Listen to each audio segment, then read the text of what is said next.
Hello everyone, आयो सबजना सन्चै हुनुहुन्छ र म पनि सन्चै छु। आज चाहिँ म चाहिँ कलेज गएर आएको थिएँ, त्यही फर्किने क्रममा चाहिँ एउटा सानो भिडियो बनाऊँ भनेर एक दुईजना सोध्नु भएको थियो कति क्लासमा आएर भनेर। म चाहिँ अहिले चाहिँ 10 क्लासमा हो है। अब भन्न पनि लाज लाग्छ होला लाज लाग्छ होला होइन, लाग्छ भएन। अहिले चाहिँ म 10 क्लासमा पढिरहेको छु। मेरो उमेरको कुरा गर्दा चाहिँ म चाहिँ 17 पुगेर चाहिँ 18मा लाग्दैछु कि भर्खरै 18मा हिँडिरहेको छु। अनि मेरो चाहिँ 2 वर्ष ग्याप भएको नि त।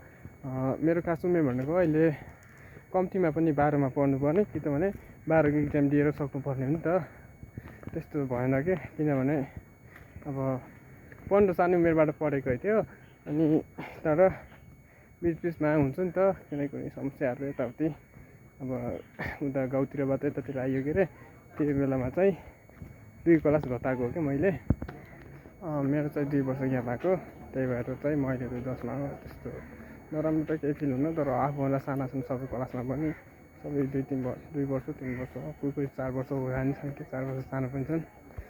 सबभन्दा सिनियर पनि सायद क्लासमा मै छु। अनि त्यस्तो केही नराम्रो फिल हुन, तर मेरो लागि चाहिँ एक दिन गएर चाहिँ जबहरू अपर्च्युनिटीहरू चाहिँ अलिक कम हुन्छ नि त। सानै उमेरमा गरेपछि सानो उमेरमा अलिक धेरै केही गरिन्छ नि त, बेला हुन्छ नि त। त्यो वातावरण चाहिँ भएन। त्यही पनि गरौँ अब कतिसम्म सकिन्छ। त्यही हो, अब सबैको